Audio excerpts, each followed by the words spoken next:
解嘅，但係咧，堂上面你盡量明先咯，因為如果你唔明，我驚你後面都花好多時間都未必搞掂，因為我哋時間好趕啊嚇。好啦，呢個就係我哋嘅上一次未講完嘅地方，盡量堂上面就搞掂堂上面嘅知識嚇，你即係你明咗咧，你之後温書起身咧就會好簡單嘅。如果你唔明咧，話有排啊，係，都幾大影響嘅嚇，對你哋嘅成績嚇，所以就即係而家到咗難嘅部分咧，就大家就要留意翻啦。呢啲 MC 咧冇得撞嘅呢啲，有時佢 MC 佢唔係4個選項嘅 grammar 嘅部分，佢真係唔係4項嘅，有時候係好多個項目嘅，7個定六七八個，即係好多選項嘅嚇，即係大家要留意翻啦嚇，即係唔係咁簡單嘅。好嗱，見到嘛呢一個畫面？等我哋都開到先。問下先。企長，喂，企長，見到呢個畫面嘛？咪到？拍機見到嘛？喂，你聽到我講嘢嘛？喂 ，hello。其實頭先咧唔知做乜聽唔到你講嘢，唔知做咩事。我冇問題嘅喎，呢度我係着咗個咪喎。知唔知啊？可能我電腦問題啊。頭先一開始咧，你係啊，講邊度開始聽唔到啊？至少邊度開始聽唔到啊？唔係頭先你講嗰個即係小組個 part 咧，我聽唔到。而家聽到啦，而家聽到。OK，少咗嗰 part 就係你睇翻嗰個時間係啦，咁就你哋係啦，就記得去咩 upload PowerPoint 呢啲嘢嚇，即係你關你嘅事嘅，其他嗰啲係評論組啊，同埋上一組嘅嚇。OK，大家即係如果聽唔到你，即係你同我講喎，我唔知道你哋有問題嘅喎。OK，而家 OK 嘛？得啦，可而家依家聽到而家。畫面見到嘛？而家至少見到。OK 嗱。由呢一刻開始，如果有任何問題聽唔到，一定同我講，因為呢一個非常重要嘅吓 OK，因為就算錄影咧，我可能請假同我都要睇翻呢個錄影嚟去溫書嘅，呢個非常重要嘅吓，所以我真係我保證翻今日係要聽到啊。好啦嗱。上次講咗啦，我哋漢語好多唔同嘅特點啦，係咪？基本特點啦、語音啦、詞彙啦，係咪？就語法好多唔同嘅特點嘅嚇。我哋講語音啦，係咪？語音咧係有冇兩個聲母合埋一齊嘅，係咪？同埋元音佔優勢，有聲調嘅。好啦，詞彙咧，一般嚟講咧，我哋係由古到今咧唔同啦。古咧就係一個字代表一個詞啦，嗰啲泥啊、沙啊、酒啊咁啊，係咪？而家我哋講兩個字嘅詞居多嘅嚇，泥沙、走路。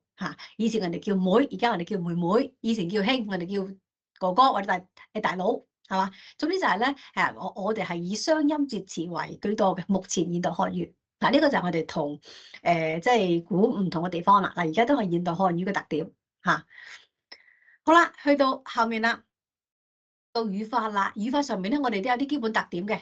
語法上面嚟講咧，中文同英文唔一樣嘅。英文咧，佢有呢個一致關係啊，即係嗰啲咧，我哋學嗰啲時態啊，嚇，即係或者係嗰啲單數、眾數啊。英文會有根據翻一個，前面係一個單數定眾數，嗱後面咧就會有啲唔同嘅變化嘅。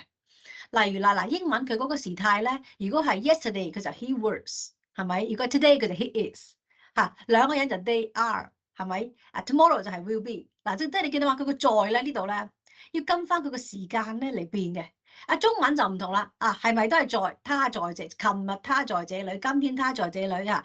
如果係他們都係在這裏，聽日都係在這裏。中文就唔會變嘅。同埋啦，單眾數咧，英文就係 one apple two apples，嗱有個 s 嘅或者 es 嘅，或者佢嗰個寫法有啲唔同嘅，係咪？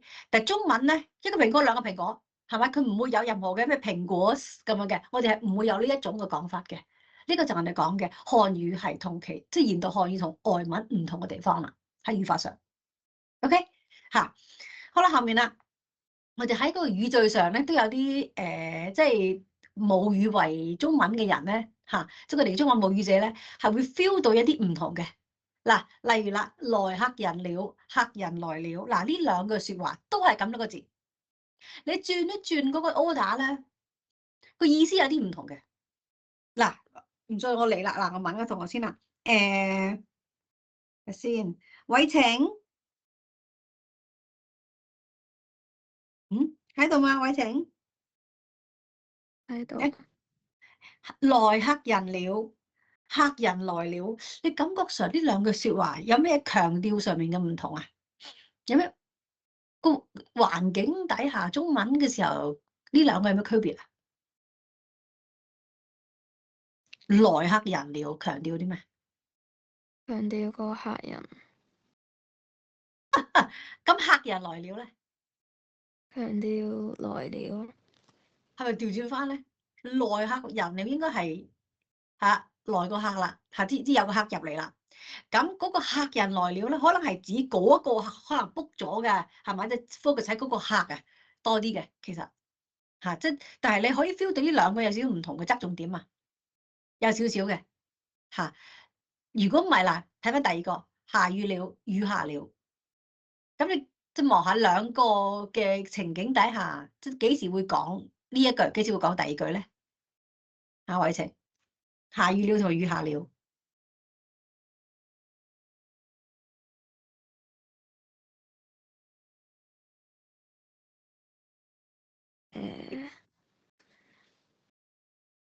下雨了比較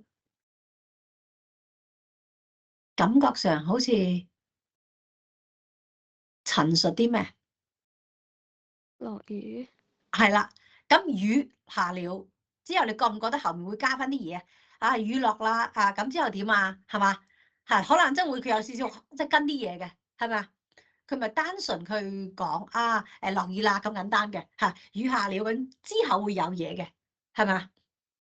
嚇，即係有啲唔同嘅。咁第三句咧，殺人了，人殺了咧，嗰個講嘢個人有冇啲唔同啊？殺人了係邊個講？似殺人啦咁啊嚇，有冇感覺啊？殺人了好似係一個旁觀者啊，殺人啦嚇，或者殺人了即係陳述一件事實。人殺了咧，你哋覺唔覺得係好似個殺手講嘅嗰個口吻係啊？人殺咗咁後面點啊？嚇，即係明唔明啊？即係人殺了咧，係好似佢係一個殺人嗰個人，係嘛？即係有時候咧，中文咧就係咁樣嘅。咁多個字一模一樣，嗱你調一調啲 order 咧，佢強調嘅嘢咧係唔同嘅嚇，或者佢代表嘅意思，甚至乎佢用嘅場景都唔一樣嘅。嗱呢個就係我哋講嘅特點啦嚇，真係要。係母語者咧先 feel 到嘅，如果唔係即係鬼佬咧嗱，即係佢唔係有呢個環境底下咧，佢唔係好覺有咩問題嘅嚇，都係咁多個字。好啦，咁另外啦，到虛詞啦，嗱我哋中文嘅虛詞咧，都係同啲外文唔一樣嘅地方。虛詞係即係嗰啲唔會表示任何嘅詞彙意義嘅。虛同實相對啦，虛就冇意思嘅，但係佢有語法意義，佢代表嗰啲語法，但佢冇實質嘅意義，完全冇嘅。嗱就拎啦，係咪？拎係有實質意義嘅，拎住啦，係咪？好啦，咁我哋嗰啲料、了、過、着，嗱呢一集係冇實質意義嘅，佢有語法意義嘅啫。OK，好啦，咁啦，如果對應翻英文咧，嗱佢表示個時態，嗱 take、took、taken、taking 係咪？嗱佢喺呢個詞語上面咧做一啲唔同嘅串法，中文就唔同，佢係喺同一兩有個呢個拿字。喺後面或者前面啊，加翻啲虛詞嚟代表詞性。嗱，拿了拎咗啦，係咪？拿過啊，拎過啦，係咪？好啦，拿着拎緊啊，呢個就係我哋講嘅虛詞同外文唔同嘅地方啦。呢個都係我哋嘅特點。OK，好啦，後面啦。另外啦，關於啲嘅語法上面嚟講咧，我哋嘅中文咧好多時候係主謂結構為主嘅嚇，主謂結構。咁主謂即係主語加謂語嘅結構，即係什麼係主語。怎麼樣就謂語嚇，主謂什麼怎麼樣，或者誰做什麼，誰就主語，謂做什麼。OK，好啦，咁咩叫詞短語同埋句子結構係基本一致咧？咁即係話我哋嘅中文咧，無論你係一個詞、一個短語，定係還是係一個完整句子，佢都係主謂結構咧係冇乜變嘅，即係佢會有一個一致性嘅。例如啦，即係地震。係咪詞咧？佢可以係主謂結構。嗱，地做咩？震咯，係嘛？地做咩？震咯嚇。所以詞語可以係主謂結構。好啦，短語身體做咩？健康咯，什麼怎麼樣係嘛？主謂結構。句子火車做乜嘢啊？開動了。嗱，火車主語開動了，謂語係嘛？嗱，呢一種都係佢無論係邊一種結構咧，都係有一個即係某一種嘅結構咧係可以共通嘅嗱，所以即係佢嘅嗰個原則係基本一致嘅。好啦，咁另外啦，我就問啦咁係咪主語咧？一般都係啲名詞啊。嗱，錯，大家要明白啊，我哋嘅主語、謂語、賓語呢啲咧係講緊句子入邊嘅結構。佢同本身嗰個詞語嘅，即係嗰個詞性啊，係冇任何即係決定嘅關係嘅。OK，冇一個你係名詞先去做主語，唔係嘅。嗱，你睇香港做咩？是我家，係咪？香港咧係一個名詞啦，係咪？係啦，喺呢個句子入邊佢係主語嘛，係啦，係咪？香港做咩？是我家咯，所以香港係個主語。好啦，咁啦，同學就問啦，形容詞可以做主語啊？可以。第二句連結做咩？最重要咯，係咪？連結係一個形容詞啊嘛，係咪？連結結的噶嘛，乜乜的噶嘛，係咪？好啦，形容詞，但我講緊嘅佢喺呢個句子入邊充當嘅嗰個嘅成分，佢就係主語。連結做乜嘢？最重要，所以佢係主語。好啦，到跳舞嗱，跳舞咧做乜嘢啊？使人放鬆嗱，跳舞係咪呢個句子入邊嘅主語啊？係，但係跳舞係咪個名詞啊？唔係，佢係一個動詞，係咪？所以動詞咧 ，even 佢喺即係任何句子入邊，佢可以成為一個主語。即係我哋講嘅，無論你係咩語乜嘢詞性都好，咩名詞、形容詞、動詞啊，即係或者你好多唔同嘅詞啦嚇。總之，因為我哋中文係表達非常之豐富嘅，佢係如果你有即係可以用嘅話咧嚇，佢可以喺一個句子入邊充當主語嘅，係冇問題嘅。OK，所以大家唔好死背。OK，主語好多詞性嘅嗰個詞都可以充當於主語，睇你點用嘅啫。好啦，到謂語啦。嗱，啱我講嘅，我做咩？食飯咯，係咪？我主語，吃飯就個大嘅謂語。OK，吃飯。好啦，咁我就問啦，係咪謂語就係個動詞啊？唔係。嗱，睇啦喎，謂語可以係名詞㗎。例如明天做咩？中秋咯，明天中秋，什麼怎麼樣 ？OK，或者誰做什麼？明天主語，中秋謂語，even 中秋係一個名詞，都可以做謂語。嚟啦，嗱，一打做咩啊？12個，嗱，12個係一個數量詞，喺呢度都可以作為謂語。即係我哋講咗啦，我哋喺句子入邊嘅成分，同你本身係咩詞性冇關係，冇任何決定關係。OK，明白嗎？好啦，嗱，咁呢度有個符號嘅，你哋顯示咧係咪香港下面係兩條 underline 啊？兩條下劃線啊？同學仔咧可能個 PowerPoint 顯示有啲問題嘅，你哋有幾條嗰個下劃線啊？問下先啊，因為呢個係一個符號嚟嘅。奕安，係你嗰個香港廉潔同埋跳舞下面有幾多條下劃線啊？你而家見到嘅畫面冇線嘅喎。吓？係啊，你 zoom 大佢。冇咩都冇喎，下面有嘅喎。咁吃飯下面你有冇線啊？中秋話12個月嘅嗰個有冇線啊？嗰個就有咯。你再 zoom 大啲，香港廉潔跳舞。係啊，冇，我嗰個唔知點解我 PowerPoint 冇嘅咯。你係 download 定係喺 online 睇啊？我 download 咗。拍機有一條啊！我話香港下面喎，香港廉潔跳舞下面得一條線啊！你哋啊，你拍機你 zoom 唔 zoom 係咪有兩條？係兩條嘅喎。你啲練習答案咧係用呢啲符號嚟表示嘅。如果你哋嗰個符號係顯示唔出嚟咧，你答案顯示唔到喎。拍機你 zoom 唔 zoom？喐一喐幾條線啊？香港下面你有喎，有冇同學係兩條線㗎？佢好幼嘅兩條線嘅喎。喂，唔係嘛？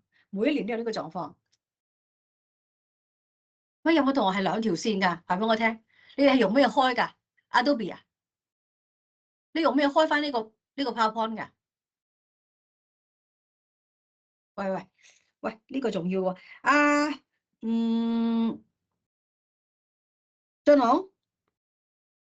俊龍啦，喂，唔喺度啊？喂，你哋有冇人係顯示過兩條線㗎？有冇人係正常啲顯示話俾我聽？你係用咩㗎？有冇同人顯示係兩條線正正常常嘅冇嘢嘅？影兒，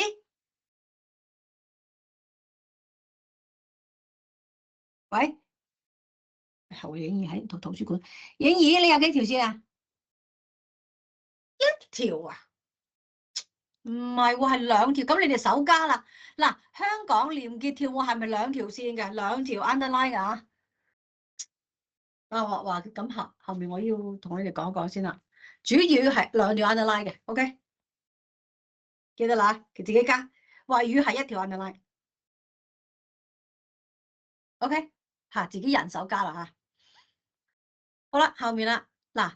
到我哋嘅量詞啦，嗱，我哋漢語咧量詞咧好豐富嘅，係咪啊？即係我哋咧對去講啲名詞嘅時候咧，係咪啲量嗰個量詞咧係有一啲咧係佢搭配而用嘅，佢唔係所有都啱嘅嚇，即係佢啱嗰個名詞嘅嗰個量詞咧得幾個啫嚇，一個人嚇，一群人嚇，一堆人嚇，一幫人咁樣啦嚇，佢唔可以話一支人係唔得嘅。係嘛？即係總之，即係咧，佢有啲係大概係用到，即係啲係用到嘅。譬如話一張台嚇，佢冇話一塊台係唔得嘅。OK，總之即係咧，佢有即係相應嘅一啲嘅搭配嘅。英文就唔同啦 ，A 嚇或者N 嗰個嚇，即係兩個唔同嘅啫。其他嗰啲咧，佢就唔分㗎啦嚇。咁呢個就係我哋講嘅外文同我哋唔同啦。另外啦，中文係有語氣詞嘅。後面咧係表示個語態嘅，係或者係嗰個句子嘅呢一種嘅感情嘅結構。台灣可能就係調一調啲上揚嗰個聲調啦嚇。總之咧，我哋係外文咧係有啲唔同嚇，呢個就係我哋現代漢語嘅一個其中一個特點啦。如果嗱喺呢三個説話入邊咧，我要唔改呢個句子嘅意思，唔好更改，唔好改變原意，你可唔可以喐動呢啲咁樣嘅 order 咧？聲音，喂，係我吃飯呢三個字啊，即係呢個説話啦嚇，唔改變意思，你可唔可以喐佢啲 order 啊？調轉翻嗰啲咁樣嘅順序，可唔可以表示我吃飯啊？喺中文入邊，可唔可以隨意喐啊？要唔加字？係啦，如果唔加就係呢三個字，你喐隨意喐，會唔會改變原意？會啊嘛，係咪啊？係。即係如果你唔改變嗰個句子意思，你係咪唔係求其喐得㗎？係咪啊？呢句係。下一句咧，你啲話喺度嚟咧，你去喐 order 嘅啫喎，喐到咩？大家都笑了，喐到咩？都好似用唔到。係啊，啱啦，就係喐唔到嘅。點解咧？嚇，因為你而家我哋要引出我哋嘅嗰個語法嘅概念啦。咁即係話咧，因為我哋嘅句子係要講求一定嘅規律，同埋我哋要遵守佢呢個邏輯，所以咧嚇，我哋有一個嗰個規條啊，嚇，即係法律啊，語言嘅法律啊，係語言嗰個規律咧，所以唔係亂咁喐嘅，所以要遵守我哋嘅構字嘅規則，係嘛？呢一種咧就係我哋講嘅語法啦。嚇，好啦，咁呢啲咁樣嘅 concept 咧，你自己去望翻啦。嚇，呢個就係我哋講緊嘅語法嘅定義啦，係咪？嗱，佢啲嘅句子入邊嘅每一個嘅成分單位唔係求其喐得嘅，嚇，佢有一個大概一個嘅 rule 我哋跟嘅。好啦，咁我哋語法啦，嗱，我哋去望下我哋句子入邊嘅分4個分級先。最細嘅語言嘅單位咧係叫語數嘅，嚇，語數係最少嘅語言單位。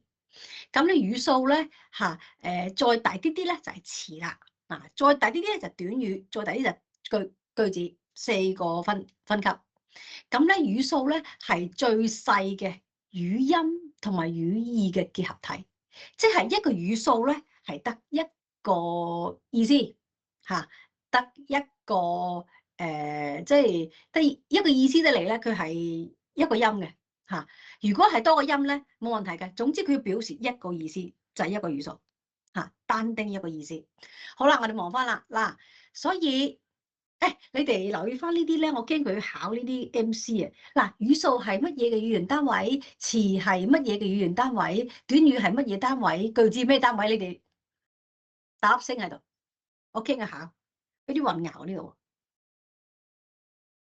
即係嗰個最少語言單位係語數啦，詞係可獨立運用嘅最少語言單位，可獨立運用。短語咧係造句單位，句子係表達單位。OK？子成非常好。PPT 要咩叫 slide show 啊？哦，即係話你要 full screen 先有係咪啊？係啦，嗱非常好。嗱，子成呢個值得加分，非常好。喂，大家要發現呢個規律啦，嗱非常好，係嘛？要放大啲先有。其他同學你試下，拍戲呢嘅你試一試 ，OK 嚇？呢個非常好啦。嗱，所以即係你哋咧，呢個就係我哋嘅嗰個求知嘅精神嚇，即係非常好呢一個嚇。大學點解培養呢個咁嘅人才？解決問題嚇，非常好。好啦，嗱，翻嚟啦。所以嗱，語數咧，嗱我哋講咗啦，最少嘅單位啊嘛，係咪？人係嘛？最細嘅語數有呢個意思啦，第一個意思一個字，一個讀音係咪？路係啦，一個意思。同學就問啦，點解徘徊咧係一個語數嘅徘徊？因為徘徊咧，你哋覺唔覺得呢個徘同回你斬開咧，表唔表示意思啊？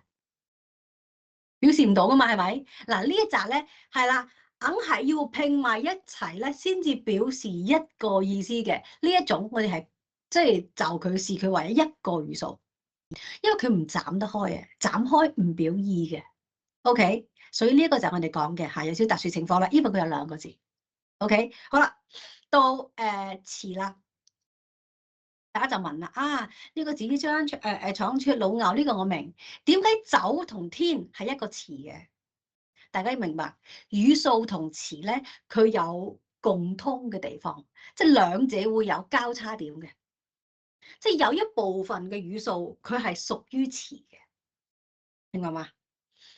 即係詞同語數咧，佢即係你哋學嗰個數學咧，呢兩個有嗰個個圓圈啊，嗰個重合嘅嗰個部分啊 ，OK， 好啦，詞咧點解係話佢可以獨立運用嘅？係咪？嗱，天可唔可以獨立運用啊？可以 ，sky 都可以獨立運用啦，係咪？即係個句子入邊可以獨立運用啦，走可以，好啦，咁咧紙張可以，係嘛？老牛先可以，你老唔得，一牛即係你要指個老牛咧合埋一齊咧即係佢可以獨立運用嘅。OK，你老啊，即係話佢嗰個，除非你話你好老嘅意思啫。如果你講老牛嗰個意思咧，佢就唔可以單獨去用啦。所以呢個時候咧，獨立運用咧係判斷佢係咪詞嘅一個嘅最大嘅呢個嘅特徵。OK，可以獨立運用係個詞。咁亦即係話咧，路同人佢係一個語數。好啦，但係路佢有意思咯，佢可唔可以獨立運用啊？呢條路可以，所以佢係一個詞。人可以獨立運用嗎？可以所以佢係一個詞。OK， 明白嗎？所以呢兩個係即係有重合嘅地方嘅。好啦，另外啦，短語啦又大啲。OK， 短語咧就係嗰啲咧未構成句子嘅，未有嗰個語氣嘅即係未，因為你未完整啊嘛，唔知你呢個係陳述語氣定係疑問語嗰個語氣唔知道啊嘛，所以未構成句子嘅咧，我哋叫短語。句子就好簡單啦咩問句感嘆句呢一紮就係嗰個表達嘅單位啦。OK， 嗱呢一個就係我哋4個層級。好啦，我哋望下啦。咁我哋既然講咗語數咧係最細嘅語音同埋語義嘅結合體最少語言單位啦，係咪？好啦，咁我哋望下啦。呢個句子有幾多個語數咧？嗱，葡萄很好吃。嚟啦，有幾多個語數啊？第一個葡萄。同學就問啦，點解葡萄係一個語數啊？嗱，你將葡同桃你斬開，表唔表示意思？表唔表示個 grape 嗰個意思？即係葡萄啊？唔表示啊嘛，係咪？係啦，合埋一齊先表示 grape 嗰個意思。所以呢個唔斬得，冇辦法，佢係一個語數。很 very 有意思嘅斬得啦。好吃好有意思，吃都有意思嘅噃。OK， 所以嗱，佢單丁有意思嘅咧，4個語數，葡萄、很、好、吃，4個語數喺呢一個句子入邊。好啦，跟住問翻啦，有幾多個詞咧？葡萄雖然佢係一個語數，佢可唔可以獨立運用啊？葡萄可以獨立運用。很可唔可以獨立運用啊？可以。即係很點樣咩 very 啊嘛點樣？即係很漂亮很開放很好食係咪 ？OK， 可以獨立運用。好同吃啦，喺呢個句子入邊，好吃好啦，可唔可以獨立運用去表示呢個 delicious 個意思咧？唔可以嘅。好吃要合埋一齊先表示delicious 嘅意思嘅。我就問啦，點解佢唔可以劈開啊？好 good 吃 eat 咁啦，喂 good eat 喎，而家係講緊呢個句子入邊，你可唔可以表示個 delicious 嘅意思喎？係咪唔可以啊嘛？所以一定要黐埋一嚿先表示嗰個 delicious 嘅意思。所以呢個時候咧，先可以即係合埋一齊先可以獨立運用啊。如果唔係嘅話咧，就唔可以啦。就得單丁就唔可以表示嗰個好吃嘅意思去獨立運用啦。所以呢度咧有3個詞，葡萄、很、好吃。OK， 好啦，咁其中啦，葡萄呢個詞咧係有一個語數構成嘅，很係有一個語數，好同吃咧係有2個語數構成嘅。OK， 即係有2個有意思嘅語數構成一個詞，呢個即係呢個詞咧先可以獨立去運用。OK， 好啦，咁呢個係我哋嘅即係嗰個打底啊，即係打定個底先。好啦，我哋望翻啦呢個嗰個練習啦。咦？你哋嗰個版本係吃定喝可樂嗰個？睇下先。思穎喺度嗎？Hello，喺度？定係你打字啊？係你呢個版本係吃可樂定係喝可樂？應該係喝嘅喎。呢個語病嚟嘅喎。大家人手改成個喝啊！你係喝定吃㗎？你哋版本改成喝飲啊 ？OK， 改一改啊，飲啊！但改唔改佢都唔會影響呢個嘅嗰個答案嘅。好啦嗱，我喜歡坐在沙發上喝可樂。OK， 好啦，咁呢個句子入邊有幾多個詞？嗱，我哋數數有幾多個詞？嗰個嚟先，睇下先。氣場翻嚟未啊？喂，開未啊？未翻嚟啊？咁拍機啦，拍機。呢個嘅説話有幾多個詞？詞啊，詞真係可以去獨立運用嘅。唔係你開到咪嘛？拍機。開到。好，我同你數呢個説話入邊，你數下有幾多個詞啊？我跟住數下咧，我跟住咧，我喜歡啦，坐在啦。你啱啱先坐在2個，你覺得係一個詞？坐可唔可以單獨運用先？佢獨立運用嘛？好似得嘅喎。坐，佢唔一定要黐埋一嚿坐在㗎嘛？咁分開係咪？坐，跟住咧，我再分開，再都係一個。係啦，跟住咧4個啦。沙發上。等下先，沙發上，你覺得沙發上邊度可以 cut 啊？沙發係咪一定要同上黐埋一嚿先？唔使。好，所以沙發係一個，係咪？沙發劈唔劈到啊？劈唔到。點解咧？因為劈開咗之後冇嗰個意思嘅。係啦，叫啦，跟住咧，沙發一個，跟住咧，上一個。跟住喝一個。可樂一個。係啦，所以有幾多個啊？啱嘅，即係1、2、3、4、5、6、7、8個，8個詞 ，OK， 8個詞。好啦，可樂點解你唔 cut 啊？ cut 咗就唔可以獨立運用啊嘛，係啦，就唔係個意思，就唔可以獨立運用啊，嗰個 code 嗰個意思啊，係啦。好啦，其中請問喜歡有幾多個語數形成啊？喜歡斬唔斬得開兩個變成唔同意思兩個有分別有兩個意思嘅個體，喜同歡斬唔斬到？斬唔到。啊，喜同歡應該斬到喎，喜 like 歡都係 like，可以斬到。可樂、沙發呢啲先斬唔到啊！可樂咧、沙發咧，各自都係有一個語數去構成嘅咋。嗱，呢啲可樂同埋沙發咧，佢係屬於一個我哋講嘅英譯詞或者音譯詞啊。英文係 Coke 呢個 sofa 係咪？呢啲英文外文譯過嚟嘅話咧，係冇得斬嘅，合埋一齊先表示呢一個嘅外文嘅意思嘅。例如我哋講嘅 chocolate 朱古力，喂，我斬唔到啊！朱阿姑叻啊！你咁斬唔到啊嘛？你斬開就唔係 chocolate 噶嘛，係咪？咁呢啲咧，我哋講咗係嗰啲音譯詞咧，基本上係一個語數構成。所以可樂、沙發係一個語數，喜歡兩個係可以斬嘅，可以斬嘅。OK，喜同歡都表示中意嚇，即呢個意思係有單丁可以去表示呢個意思係可以斬嘅。所以分到最底嗱，啱咧話8個詞啊嘛，係咪？8個詞入邊咧，可樂冇得斬，沙發冇得斬。好啦，喜同歡可以斬多一刀，所以呢度共有幾多個語數啊？8+1。斬乜都係喜歡嗰度啫嘛，所以係有9個語數嘅。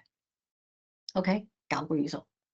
好啦，另外啦，嗱，第二條我哋望翻啦。如果甲同乙兩組字 ，OK， 邊一組可以去做語數？即係話咧，邊一組字咧，佢係單丁可以表示意思嘅，單丁表示意思嘅。嚟啦，甲組係人、車、我、好、看、永、論、公。乙咧，垃圾、橄欖、蜻蜓、葡萄。OK， 甲同乙邊一組可以做語數啊 ？OK， 都係你。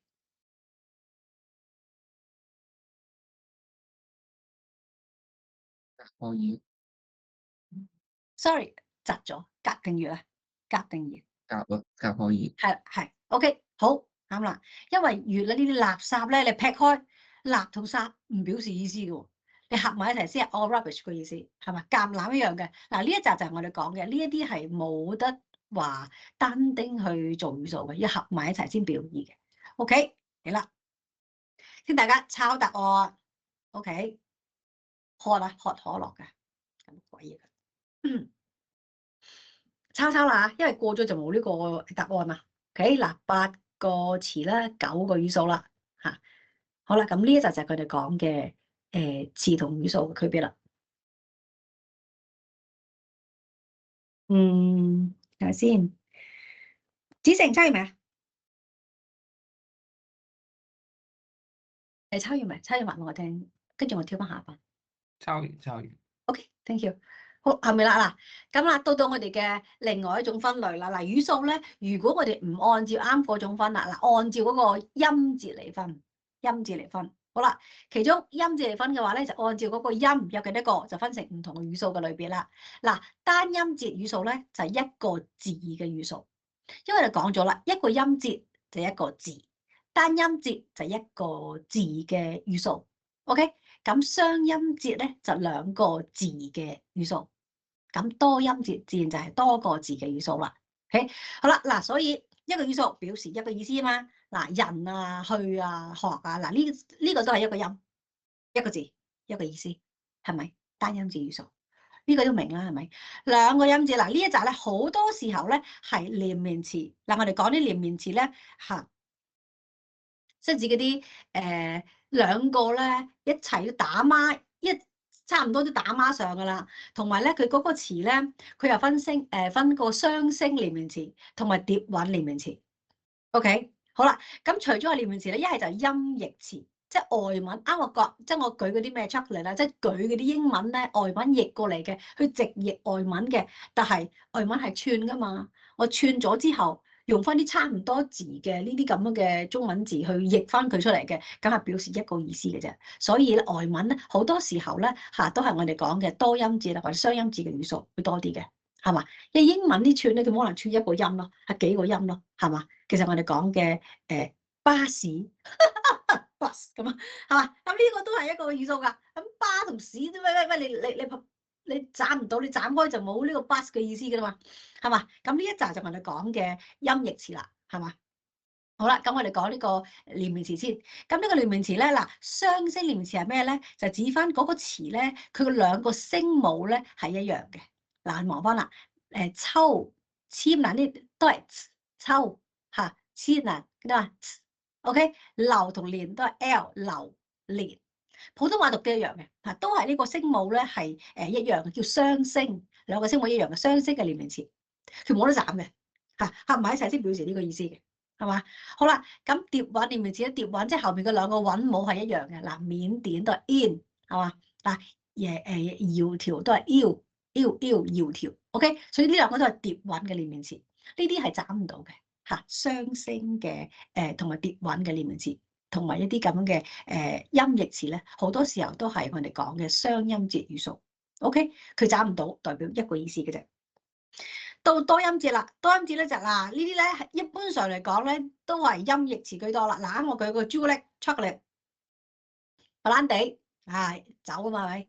係嘛？即係合埋一齊先至表示個意思啊嘛。同學就話：唔係喎，老師個白字可以有意思喂 ，white 喂，你白嗰個咧，人哋而家要講緊你可以表示呢一個酒嘅意思啊。佢唔係你拆咗個白去，即係可以表示 white， 唔係呢個，即係唔係咁解啊？即係你合埋咧，先至可以表示呢一個意思嘅。你拆開表示唔到呢個意思嘅就唔得。好啦，奧林匹克啦 ，Olympic 啊，咁樣就串埋一齊，哦，先表示呢個奧林匹克嘅意思，係嘛？馬拉松一樣嘅嚇，呢個就係我哋講嘅外文直譯過嚟啦。嗱，呢一組就係表示一個語數。OK， 好啦，如果按照功能嚟分嘅話咧，構詞功能嚟分咧，呀，而家我哋按個語數咧，我哋唔按音節啦，按照功能嚟分咧，又分成呢兩種，一個叫成詞語數，一個叫不成詞語數。成詞即係話咧，可以單丁變成詞嘅嗰啲語數嚇，即係咧佢可以單丁表示意思，所以佢係語數啦，係咪？佢又可以單獨運用喎，單丁可以運用嘅喎，佢唔使即依靠啲其他嗰啲咁樣嘅詞啊黐埋一嚿先出現嘅啦，佢單獨運用嘅，所以佢就係一個詞。所以咧有啲語數咧係一個詞㗎，係嘛？人咯，人係一個語數，佢都係一個詞，因為佢有單獨表現。佢亦可以單獨去獨立使用。我有意思係咪？同埋我咧去單獨使用，可以單獨使用係嘛？去跑啦，呢一集都係有意思，同埋可以單獨使用。好啦，不成詞語數咧就係啦，佢有意思。首先佢有意思，佢有 meaning，OK，但佢唔可以單獨運用，即係佢唔可以單獨變成一個詞啊。嗱，我哋望下呢個例子啦，文。有意思啊，有嗰啲 people 咯，有意思噶。你幾時見過文單丁出現啊？你現代漢語啊，唔係古文啊，現代漢語啊，係嘛？一農文、人文、草文、雕文，係嘛？即係唔會單丁出現嗰個文字。OK， 門有冇意思啊？有，表示一啲即係某些人嘅眾數咯。你幾時見過個門字單丁出現啊？冇啊嘛，係咪？硬係黐埋人們啊、你們、我們、他們、我們，係嘛？係黐埋啲名詞出現嘅。嗱，呢個就係不成詞語數啦。機有咩意思？呢個啊，machine 有意思。你幾時見過佢可以喺現代可以出現過？嗱，口語唔計啊，打機啊，呢個唔計啊。嚇，打機啲唔計啊，即係呢啲係我哋嘅口語化，已經我哋嘅省略用句。OK，呢個我哋唔計。現代漢語。冇可能嘅，係嘛？一係手機、洗衣機、飛機、乜乜機，係嘛？吹風機，係咪？乜乜機咧，係佢唔可以單獨去運用嘅，佢有意思，佢要黐埋一嚿，同人哋夾埋一嚿先表示，即係可以獨立運用嘅。咁呢個時候咧就係不成詞語數啦。OK，有兩個唔同嘅區別。所以語數咧，佢有好多唔同嘅分類嘅，按照音節嚟分就分唔同啦，係咪？按照構詞功能又唔同嘅分啦，係咪？嗱，呢個都係講語數嘅。好啦，到詞啦。詞嘅話咧，佢係啱我講咗啦，佢係同語數最大嘅區別就係話咧，佢可唔可以獨立運用嘅啫 ？OK， 如果可以嘅咧，佢就係一個詞；唔可以，佢就唔係一個詞。所以啱我講咗啦，語數同詞咧係有重合嘅地方嘅，兩個圓圈中間有重合嘅地方嘅。咁咧重合嗰啲語數咧，即係一個語數組成嗰啲咧，就叫單純詞，好單純啦，得一個語數嘅啫。所以咧單純詞咧又係語數。嚇，好啦，合成詞就唔係啦，嗱佢唔夠單純啦，係咪？嗱佢有兩個或以上咁樣嘅意思嘅呢啲語數拼埋一齊嘅合成嘅，嗱先叫合成詞。OK，嗱我哋望翻啦，如果係咁樣嘅話，我哋試下咧判斷下咧，人係單純定係合成啊？嗱，你而家問下先，大家唔好擔心，我係預咗大家唔識嘅。大家如果都識嘅話咧，就唔使教啦，大家唔需要擔心。只不過我就係想同大家互動下咧，就知道大家邊啲地方係即係容易錯嘅，即係有利於我哋即係講解啊。好，睇下先。卓君喺度？喂，係嘅，係嘅，係。嚟人單純詞合成詞，單純定合成？嗱，我哋講佢單唔單純咧，係睇翻佢係咪淨係表示一個意思，同埋咧係咪可以獨立運用？OK，即係劈唔劈到啊？係單純嘅應該係。係啊，人都冇得劈嘅一個字啊，即係單純詞啦，係咪？Good，押答呢個劈唔劈到啊？劈到表唔表示意思先？你睇佢呢個寫法，呢個構造。我認知應該係劈唔到，應該係單純嘅。哎呀叻啦，係啦，押答呢個係劈唔到嘅，合埋先至表示嗰個意思嘅，係咪 ？Good。嗱，穆斯林嗱，我提一提你啦 ，Muslim， 呢個英文有冇聽過 ？Muslim 劈唔劈到啊？呢個斬唔斬到啊？斬到仲表唔表示 Muslim 啊？所以佢單純定合成啊？總之可以斬到嘅就合成，斬唔到就單純，你就咁計。就咁樣去記啦。知喎，但係我覺得佢應該都斬唔到。你唔使太嚴謹，即係你哋理科就係咁樣，太過嚴謹。我唔知，以我認為，以我認知，永遠都係咁樣，加翻少少佢哋嗰啲條件係咪啊？即係呢個係寫論文係有呢一種嘅意識係好嘅，但係咧答問題啫，唔需要太過嚴謹。OK，Muslim 你啱講就係單純係咪 ？Good， 斬唔到嘅，斬到就串唔到 Muslim 噶啦，係咪？所以前三個單純，好啦。歡同樂合成咯，係嚟啦，胖子合成咯，喂，冇乜人啱晒嘅喎，你使唔使創造個歷史啊？自行車合成咯，最後一個，準備加定分先啦，呢個係額外加分啦，呢個合成定單純，反現實主義，最後都係。Very good，你係咁多年即係第一個啱晒嘅同學非常好，好嗱，所以話即係你哋即係唔好擔心自己嘅問題即係你見到嘛即係呢啲前三個係單純詞，後面所有合成詞，我就問啦，老師點解呢個半字係合成詞嘅？因為個字咧係一個不成詞嘅語數啊，佢要黐埋個半啊，咩半字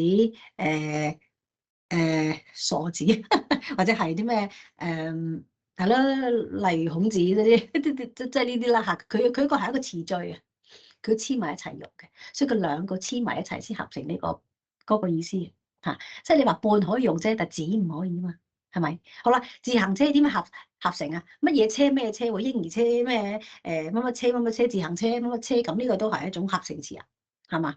好啦，咁呢個反現實主義好明顯係可以斬到啦，係咪？所以嗱，呢一個係我哋講嘅合成詞啦，卓君非常好，呢個做得好。好啦，下面啦，嗱，到我哋講翻詞咧，佢嘅分類咧喺功能同埋意義上嚟講咧，我哋分成實同虛。嗱，好簡單，實詞咧係有實質意思嘅，有詞彙意義嘅，係咪？虛咧就係咧嗱，佢係冇嗰個詞彙意義嘅，佢有語法意義嘅啫。之前佢哋講嗰啲係嘛，即係代表呢啲咁樣嘅時態，拿着拿過拿了嗰啲咧，係嘛？嗱，你了着過呢啲咧，嗱就係表示嗰啲 grammar 嘅啫，佢唔表示實質意思嘅。了係咩意思啊？冇咩意思嘅喎，係嘛 ？OK， 好嗱，我哋如果係按照呢一種嘅邏輯咧，我哋望翻啦，下面呢一集，你覺得係有實質意思嘅就實詞，冇咧就係虛詞。我哋望翻啦，嗱呢個睇下先，希朗喺邊度？喂，咪度，我喺咗。睇下先，用心喺邊度？因為我唔知道你有冇翻，睇下先。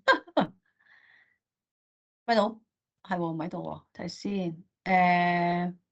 耀業，喂，誒，翻嚟啦，翻嚟啦，見到，哎呀，用心翻嚟啦，係，呢度，呢一行，你話俾我聽嚇，即係逐一話俾我聽，佢係實定虛 ？OK， 我有冇實質意思？實字虛詞有，有，係和虛，係啦，和係冇意思噶嘛，佢係有語法意義 you and me， 佢係連接住兩個實詞，佢有語法意義嘅啫，佢冇實質意義。Good， 代表實定虛，實，比例實，考實，虛。嗱，非常好啦，的助詞啦，即係冇咩意思啦嚇。嗱，非常諗清楚。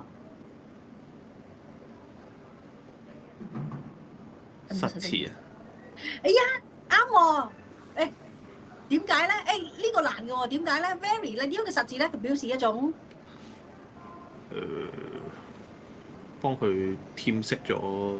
係啦，即係話佢即係話佢嗰個嘅去到嗰個點樣嘅程度係咪？非常嗰個程度啱啦。嗱呢個 good 喎，非常係一個實詞，從 from 虛啊，冇啊嘛，實。唔好，哎呀，你啱啊，啱係正確嘅。from 嗱 from A to B，you and me 嗱呢啲咧有語法意義嘅咧，佢冇實質意思啊。從係咩意思啊？冇咩從有咩意思嘅喎？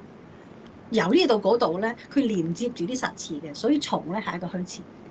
呢喂，好明顯係虛，係啦，非常好。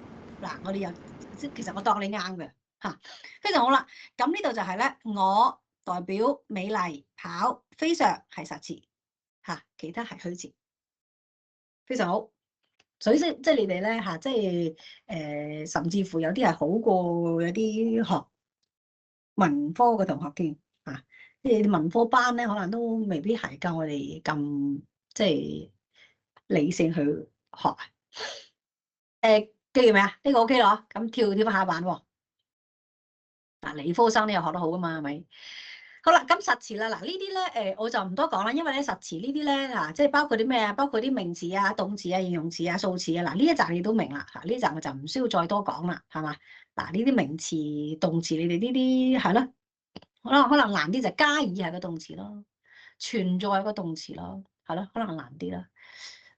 數詞嘅話，可能百分比係數詞咯，第幾、初幾、格同月都係數詞咯，係咯，呢個可能難啲，其他我諗大家都明㗎啦嚇。好啦，咁另外啦，量詞嗱，幾多次啊，幾多年啊，一條語啊，呢啲量詞大家都明啦嚇。副詞咧，嗱，我哋望翻，如果係副詞嘅話咧，同學如果係英文好嘅同學咧，可以用翻啲英文去幫助你去判斷嘅。嗱，呢個副詞啦 ，very 啦，即係啱啊，用心所講嗰個非常啦，係咪 ？only 啦，係咪？只啦，係咪？同埋啲咩總是 always 啦 ，already 嗱，呢一集好多都係副詞啦，代詞啦，即係人稱啊、我啊、你啊，同埋嗰個邊度啊嚇，即係話這麼啊嗱，呢一集係個代詞嘅。擬聲詞嗱，有實質真係有意嗰個母語嗰個聲音嘅，係咪？所謂啲嘆字真係表示意思應答嗰啲詞咧，都係有意思嘅。咁虛詞咯喎，虛詞就係嗰啲咧有語法意義嘅，係佢冇實質意義噶啦。嚟啦 ，from 從啦，係咪？按照啦 ，as 啦，根據呢啲或者係 for 啦 ，because 啦，係咪？as 啦 ，for 嗱呢一集好多都係咁樣嘅介詞噶啦。OK。好啦，咁另外啦，連詞 and 啦、with 啦、or 啦、but 啦，嗱呢一集就係我哋講嘅連詞啦，又用英文嚟代替你哋去即係分析。OK，助詞所有啲的得地了着過嗱，的得地呢啲啊嚇，乜乜乜地乜乜乜得嚇，就呢一紮咧表示程度嘅呢一紮咧嚇，形容呢啲咧就啲的得地咧了着過咧都係一個助詞，係冇意思嘅。語氣詞啊，淨係表示語氣嗰啲咧嗱就係冇意思嘅。OK， 好啦，咁呢個就係實同虛啦。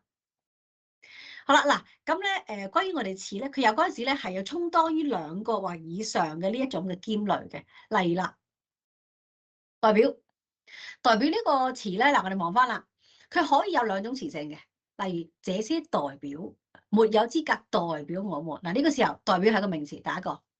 好啦，代表我們咧係個動詞咯，嗱佢兼容佢兩種唔同嘅詞性。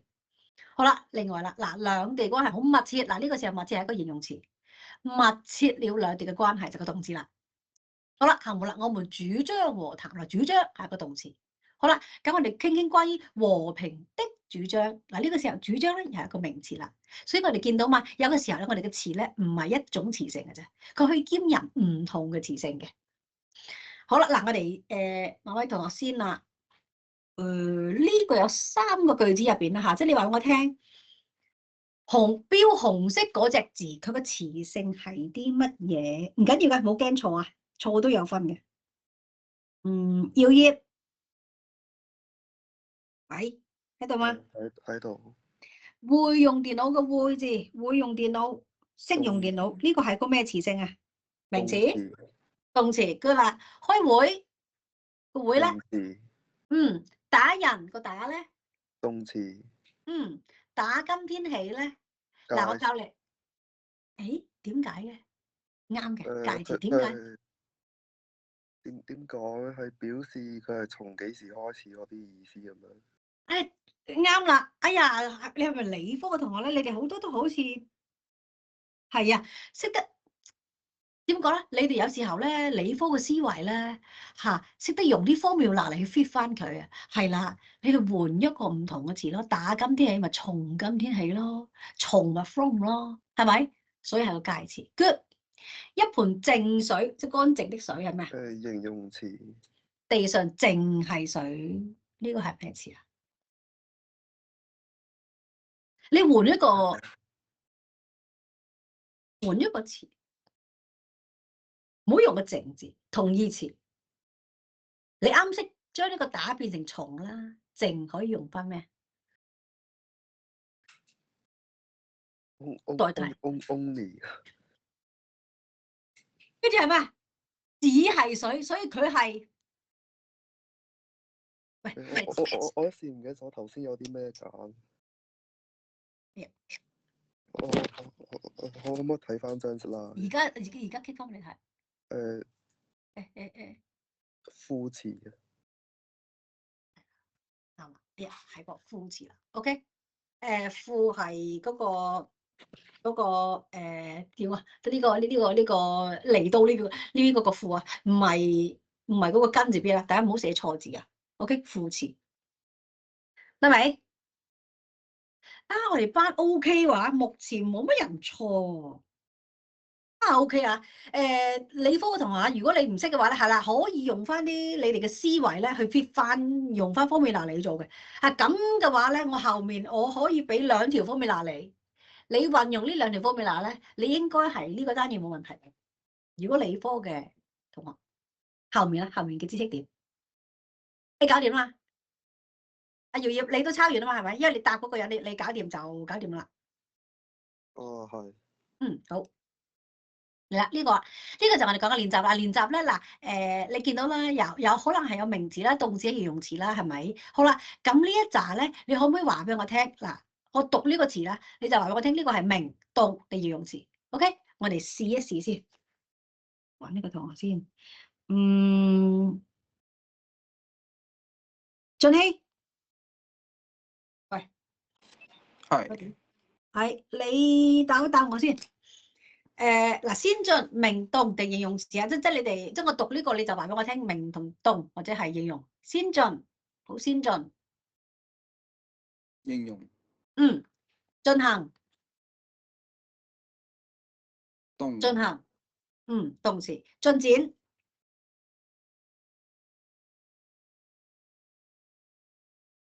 有咩進展？工作有咩進展？進展係咩詞？你喺上面呢3個揀落嚟得噶啦。明啱啦，效能。明咯。見效，呢個藥好見效。應用咯。應用詞係啦，效法他人，效法古人。動咯。充裕，生活好充裕。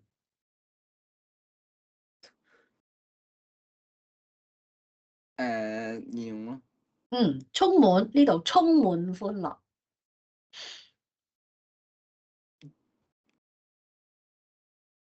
動。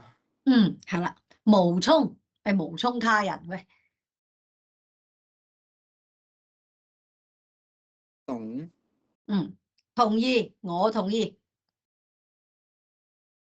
懂。同感 ，same feeling 。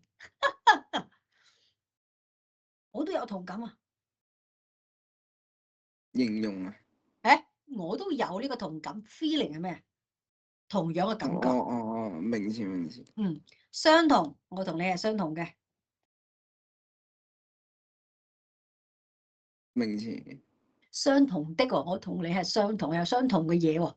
相同的係咩？有相同的東西。係啊，明朗。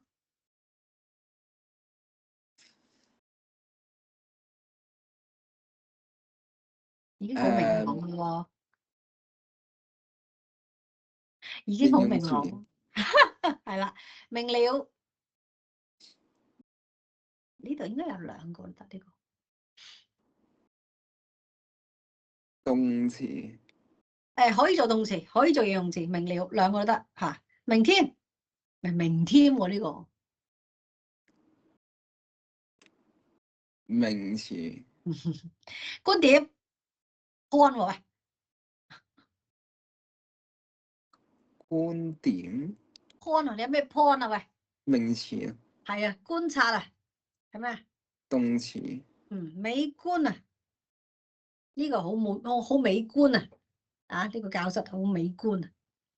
形容詞。全中。好啦，下面繼續。早上係名定係副詞啊？我哋嚟啦。早上，morning。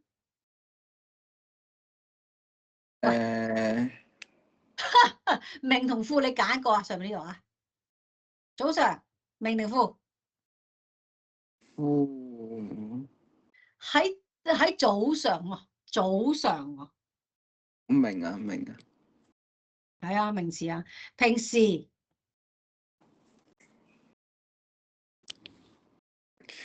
平時啊。明。向來 always。喂，轉一轉英文。喂，向來同時係啦，同時常呢個 often 差唔多啦。呢啲係咩？都係副詞。馬上咩 immediately 啦嗰啲啦嚇。現在。明。目前。點啊？有現在同目前都係同義詞啦。不過講而家啲即係講目前呢個係個名詞嚟嘅嚇。現在同目前都係名詞。OK，即將。副。最近呢一排同現在目前咪差唔多。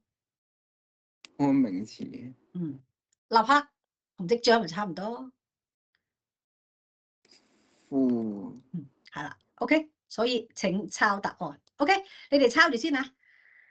我點個名，你哋抄住嘢先。我點個名先，冇喐，抄嘢。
好嗱，我讀下今次出席咗嘅同學嘅名先。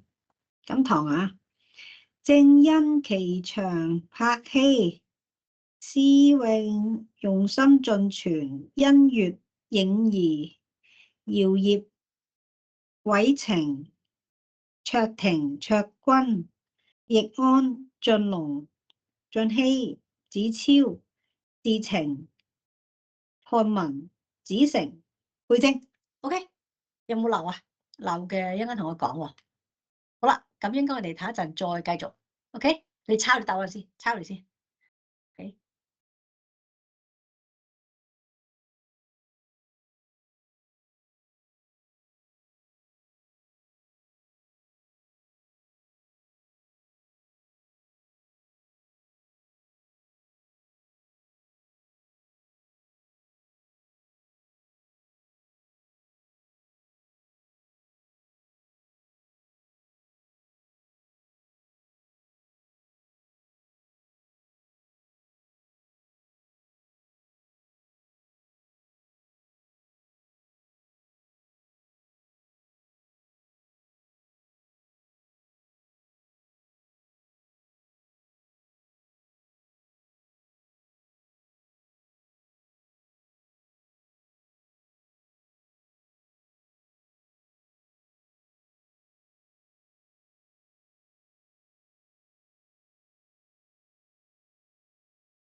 Hello，我哋繼續，好嘛？好啦，抄完未啊？應該都抄完啦，係咪？好啦，咁抄完嘅同學，我哋去翻下一個練習咯。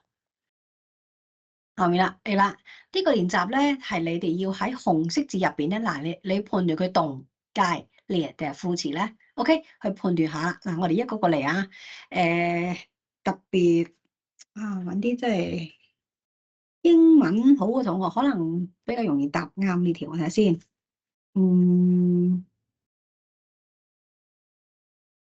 英文好，你學咩英文？冇呢度英文係嘅喎。Checking， 估下 Checking 喺度嗎？喺度。英文 OK 嘛？嚇！我英文好差嘅喎。嚇？好差咩？係啊。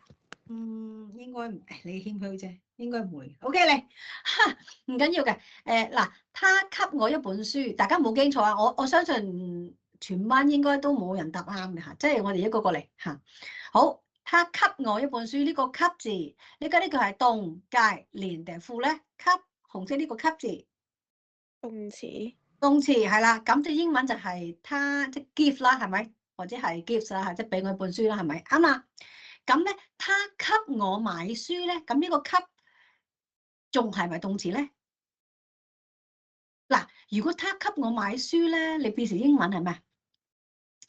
就 he 啦 ，buy a book 啦，係咪？好啦，給我咧，佢係應該點樣譯啊？英文 For me 啊。好啦，如果 for 嘅話咧，你睇翻 for 係咩詞啊？揾字面點咩啊 ？for 係咩？介詞啊。係啦，哎，你仲話你唔好，已經好好噶啦。OK，for 係介詞 ，good。好啦，火車到站了，個到咗啦，係咩詞啊？到。動詞。啱啦。嗱，呢個唔使譯啦，係咪？好啦，咁他比我高，你估下呢個比係咩咧？他你咧，即係你高啦，係嘛？你點樣高啊？比我高，你感覺係咩詞啊？即係根據通過啊，比同我去通過同我去比啊，就按照咁樣去通過同我比啊，就比我高，又有個對照。呢個比你估下係咩詞啊？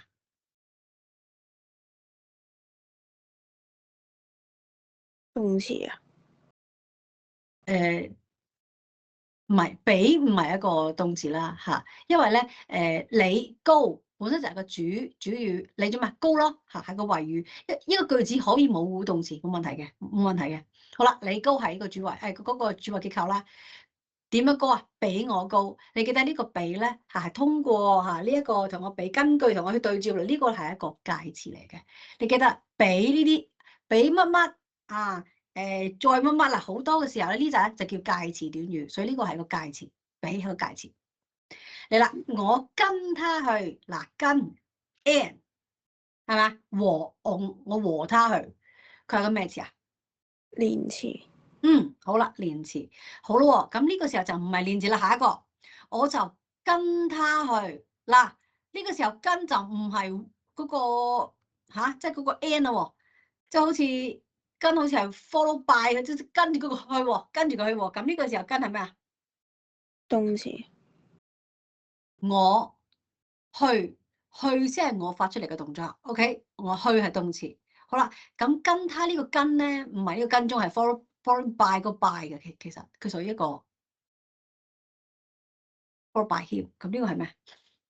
介詞啊。係介詞，跟住佢去嚇，佢唔係 follow by，其實係 following by 嚇，即係呢個係一個佢唔係一個動詞，動詞咧係我咧發出去嘅動作係去，點樣去啊？跟住佢去，咁呢個跟住咧其實唔係個 word， 應該係一個doing， 應該係個 doing。好啦，我和他是好朋友，和喂又嚟啦，咩字啊？和連詞。啱啦，嗱而家佢要和他搞好關係，嗱我做咩啊？要搞好關係 ，OK？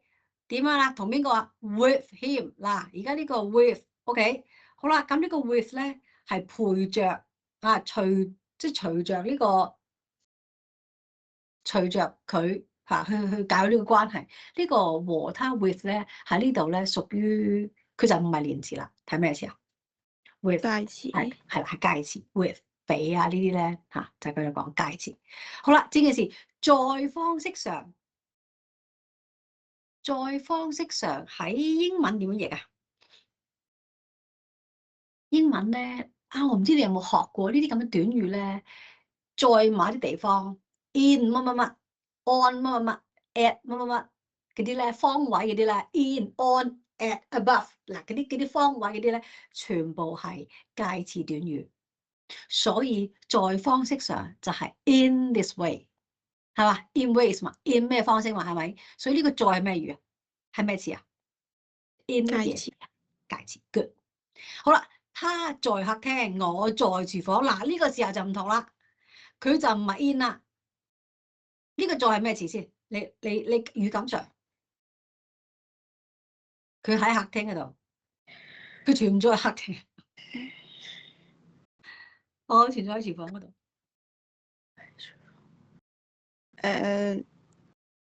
動詞啊，頂我非常好。好啦，佢呢個時候咧，佢就唔係 in 啦，係 he is in。OK， 所以在咧係個 is 就係個動詞。你講正確，非常好。我在 I am 啊 ，I am in 啊，呢個係一個在咧係一個動詞存在。好啦，咁他在看書又唔同噶咯喎。他做咩啊？看書。OK， 嗱，他發出嚟嘅動作就係看啦，係咪？好啦，咁呢一個英文你點譯啊 ？He is reading book 係咪？好啦，呢個 reading 咧係咪就再看啦？咁咧呢個再係 he is reading 係邊部分啊 ？ing he is reading 嗰個 ing 啊，佢睇緊嗰個睇緊書嗰個 ing read 即係嗰個睇啊嘛嚇，再睇正在睇咧就係嗰個 ing， 所以佢係一個副詞，表示個時間嗰啲副詞。OK， 好，等我陣啦，我將個答案俾你睇。OK， 請抄答案。你算非常叻㗎啦，卓婷。你咁啱我哋班咧咁流暢啊，今次冇乜棘㗎喎嚇，我哋班同學由開始由頭到而家都冇乜棘㗎喎，大家都幾啱喎嚇，我哋班程度不錯，比較好啊，非常好，係嘛？即係用嗰啲英文咧跟咧，或者係即係我哋轉啲彎咧，就會好容易去 feel 到佢係咩詞性啦嚇。而家都係打底嘅，打定個底先嚇。跟住後面先至去判斷佢嗰個嘅唔同嘅嗰個主謂賓定狀補，嗰個先有把握去做啱啊！呢啲都係補底嘅。OK， 得啦喎。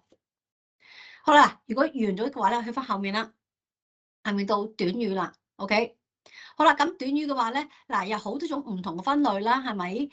短語咧，而家我哋就介紹幾種啫嚇。其實我哋好多短語咧，唔單止呢幾種，好多種嘅嚇。我哋喺呢一個單元咧，就介紹比較常見嘅啲類型嘅啫。OK， 好啦，嗱嚟啦，最簡單係有5種，前5種短語咧，有主謂短語、動賓短語、編正短語、中補短語同埋聯合短語嘅。OK， 嗱短語嘅話咧，首先望翻啦，主謂短語就呢個短語咧，佢 cut 成即係你斬開嘅時候咧，佢係一個主語成分，另外一個係謂語成分，就係什麼、怎麼樣或者誰做什麼係啦。主謂短語，主謂就係主係誰，謂語就係做什麼，係咪？一係主語就係什麼，謂語就係怎麼樣係啦。陽光做咩啊？燦爛咯。什麼怎麼樣？所以呢個係個主謂短語。明天做乜嘢咧？禮拜3咯。嗱，什麼怎麼樣都係個主謂短語。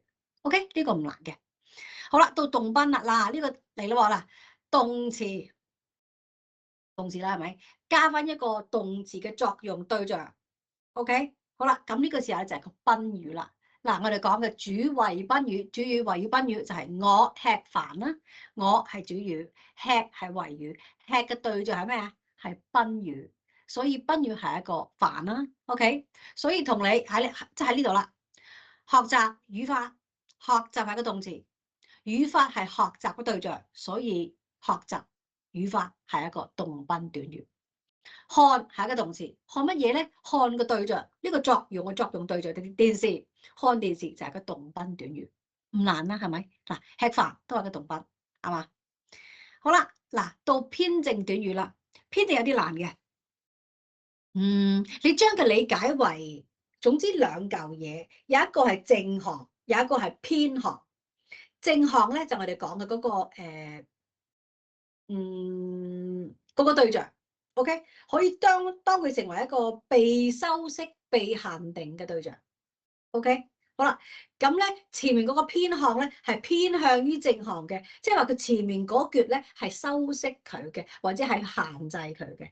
好啦，嚟啦，晚間新聞點解佢係個偏正短語咧？嗱，首先個 keywords 咧喺後面嘅。嚇，即係被修飾嗰行咧喺後面嘅新聞，幾時嘅新聞啊？乜嘢新聞啊？哦，晚間嘅新聞，晚間的新聞。哦，晚間的係修飾新聞嘅，所以晚間的咧係一個偏項，新聞咧係一個正項，呢個就係偏正短語。OK， 晚間嘅新聞。好啦，嗱咁啦，會來係 keywords， 幾時會啊？哦，即刻翻嚟，好，馬上翻嚟。好啦，馬上地。翻嚟係嘛？乜乜地乜乜乜乜的乜乜嗱，呢個都係前面去修飾後面嘅嗱，呢一種我哋叫偏正短語，即係我哋所講嘅勤奮的學生、明亮的教室。OK， 明亮教室嚇，勤奮嘅學生嗱，呢一個咧都係我哋講嘅偏正短語係嘛？即係後面嗰個係 keyword， 前面嗰個係修飾嘅。到中補短語啦，中補咧就係咧，中咧係指中心語 keywords， 但佢喺前面噶啦，今次。嗱，偏正喺後面嘅嗰個正項個 keywords， 好啦，咁呢個 keywords 咧喺前面嘅，好啦，睇咩？睇咗一次，嗱一次咧喺睇嘅後面咧係補充翻呢個看嘅，補充翻呢個看嘅頻率啊、次數啊嚇，或者我哋補充翻呢啲嘢嘅一個去到咩程度啊嚇咩方式啊，嗱呢個係補充嘅嚇，呢個我哋叫中補短語嚟啦，嗱看，好啦。看咗咩咧？嗱，看了一次，好啦，一次喺看嘅後面係補充翻看呢一個頻率嘅，呢個叫中補短語。好啦，今次我就問啦，咁看電視點解佢咪中補短語啊？因為電視係看嘅對象啊，咁電視係賓語啊，一次唔係看嘅對象啊，我睇一次人係嘛？明唔明啊？看嘅對象咧係個電視，電視先係賓語，一次唔係看嘅對象。係跟喺看後面咧，去補充翻呢個看佢嘅呢一個頻率或者次數。這個、呢一個咧看咗一次咧，係一個中補短語。好啦，高興 ，keywords 啦係咪？高興到咩程度啊？高興極了，高興得不得了，高興得飛起。嗱，後面嗰橛咩都飛起啊！呢一集咧全部係個補語嘅。OK， 補充翻高興到一個點樣嘅程度。嗱，呢個就係我哋講嘅中補短語啦。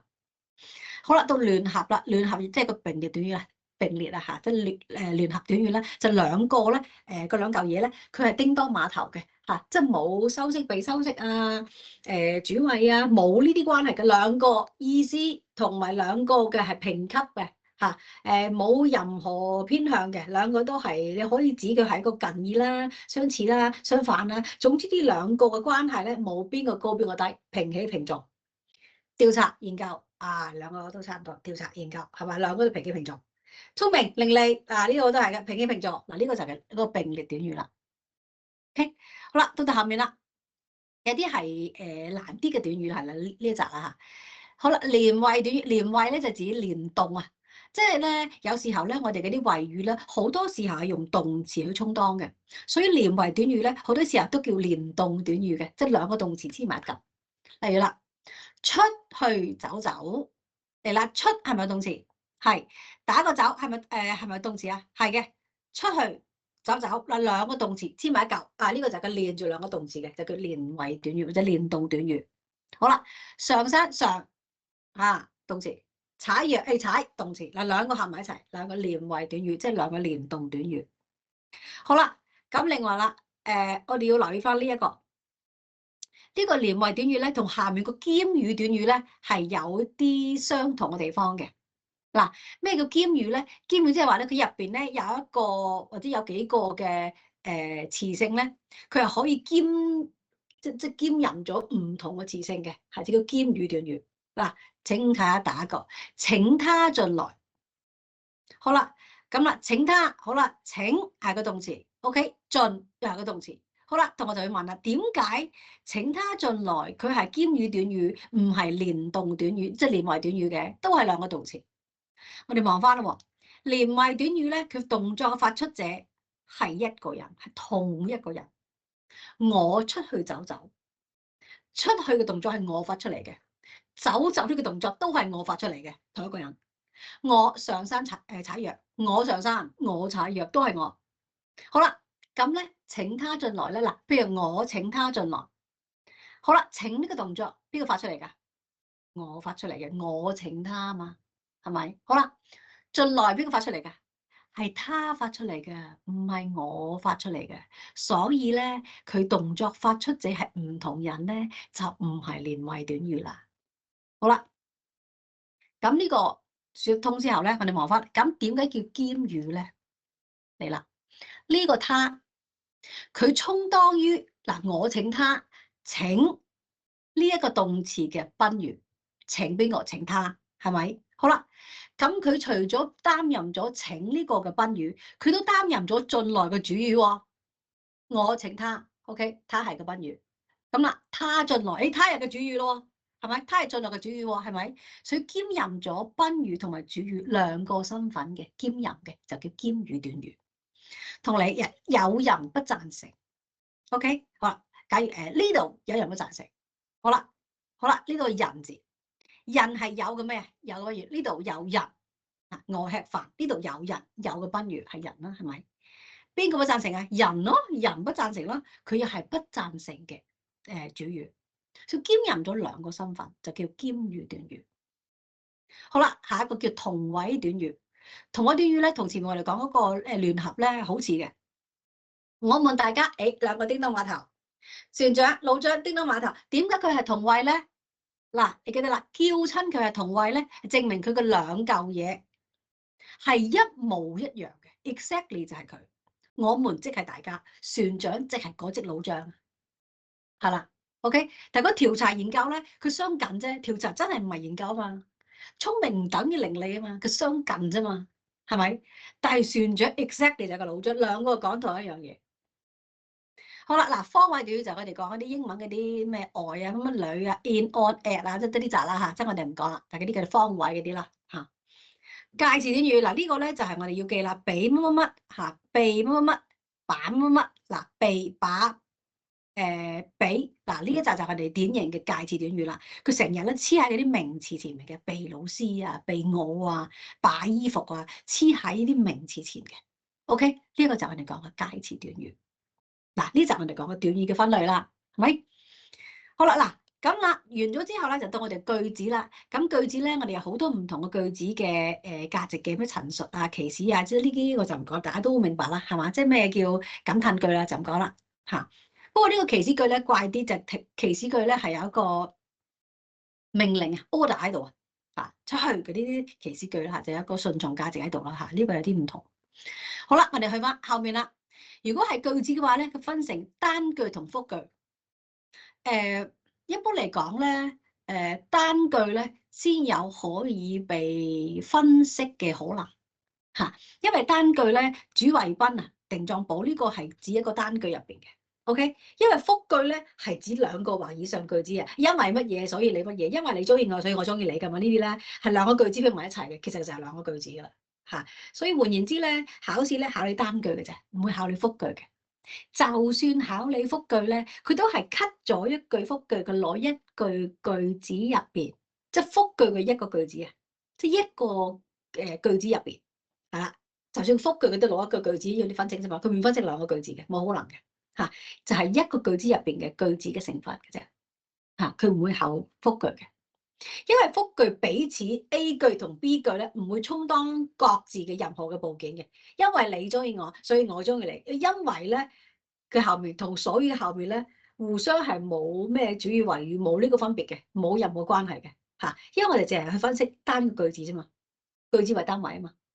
好啦，嗱我哋望下啦，我哋句子咧喺我哋嘅現代嚟講咧，好多時候都係主謂句為主嘅嚇。什麼怎麼樣嚇，或者誰做什麼。係咪嗱？明天就話清明嗱，主謂結構。明天怎麼樣？清明咯嚇。你看電影嗎嚇？天氣做咩？真好嗱，呢個都係主謂句。大多數總之叫到你哋分析嘅一定係主謂句。OK， 考到你嘅一定係主謂句，冇可能有其他。因為我哋啲非主謂句咧冇完全冇分析可言，因為非主謂句就係 special case， 例如哎呀嗰啲咧，哇有蛇啊，走開呢啲我哋講嘅非主謂句咧係啲好特殊句式啊，所以我哋係冇得分析嘅嚇。哇嗰啲喂就嚇蛇咁樣，即係呢啲點可以分析啊？呢啲分唔到喎，即係呢啲係一個特殊句式嚟嘅，呢個就冇得分析嘅。所以咧分析到嗰啲句子咧就係主謂句啦。好啦，咁咧複句啦，複句係2個以上嘅分句啦，係咪？嗱，因為他中意學習又點樣，所以成績好。你見到嘛？其實呢個複句咧係用因為所以去連接，就係前一個句子同後個句子兩句都係2個單句。所以考你嘅咧，一係就係 cut 咗其他一部分，考你一個半句，一個半句其實就係一個分句啊嘛，係咪？所以複句咧就係連接，即係透過啲連接詞連接不同嘅單句嘅啫。所以講到尾單句複句咧就睇翻佢有幾多個句子嘅啫OK， 所以考到你嘅一定係單句嘅，唔使講唔好擔心。好啦，咁啦嗱，我哋句法成分啦，嗱到主菜啦，各位，因為打底喎，而家主菜啦，嗱而家就要再強調一次啦，我哋要記得個6大成分，主謂賓定狀補6大成分，下面嗰個 highlight 嘅部分就係6大成分啦。我講緊啲咩術語啊、中心語，你唔使理嗱，記得啦，術語就係動詞，中心語就係 keywords， 呢啲唔代表句子成分，呢啲係我哋分析嘅，用嚟分析嘅一個輔助嘅名詞嘅啫。OK， 總之主謂賓定狀補6大成分，記得啦嚇。好咯，好啦，咁我哋開始分析嘅句法成分啦。首先第一個主謂啦，先講主謂。嗱，我哋啱打咗咁多底啦，係嘛？已經知道咩叫主謂啦，係嘛？什麼？怎麼樣？誰做什麼？好啦，咁呢個時候咧，我哋嘅中文嘅語法咧，我哋係慣咗用啲符號嚟代表嚟去分析句子嘅。呢兩棟嘢你見到嘛？喂，啱咧，子成，你嗰度呢兩棟嘢你見到嘛？見到啊。嗱，你呢個係冇問題啦，係咪？你呢個應該 OK 嘅，揾一個冇。柏希，你而家呢度兩棟係咪啊？你嗰度你橫你睇唔到啫，但係你棟企你睇到嘛？2個棟企得唔得？有啊有啊，係有噶嘛？兩棟。係咪 ？OK 好啦，大家如果再有啲即係顯示怪，即係好奇怪咧，即係同我講喎。OK， 總之你記得呢個符號就係去分主謂嘅，分主謂就呢2個棟企。OK 總之一刀斬開就分主謂噶啦。小新做乜嘢啊？吃漢堡包，主謂。小新就做主，後面嗰紮咧，我暫定睇成一個大謂語先，因為我哋未學嗰啲咩賓語啊、補語未學嘅，所以目前我哋即係分主謂先，大主語、大謂語。今天嘅天氣做乜嘢啊？很好咯。嗱，今天嘅天氣嗰度大嘅主語大嘅謂語喺後面。你唔記做乜嘢？最重要，所以記唔記係嗰個主語最重要係個謂語。好啦，跳健康舞做乜嘢啊？能夠鬆弛緊張嘅神經嗱，所以即係你見到嘛？呢一嚿嘢斬落去咧，前後就係大主語、大謂語應該都唔難嘅好，我哋望翻啦。喂，到你啦。柏希呢度係咪都係見唔到2條線啊？呢度 suppose 你見唔到喎，應該係2條線喎。我估子成見到嘅，子成係咪你係顯示2條線啊？睇啲心情下面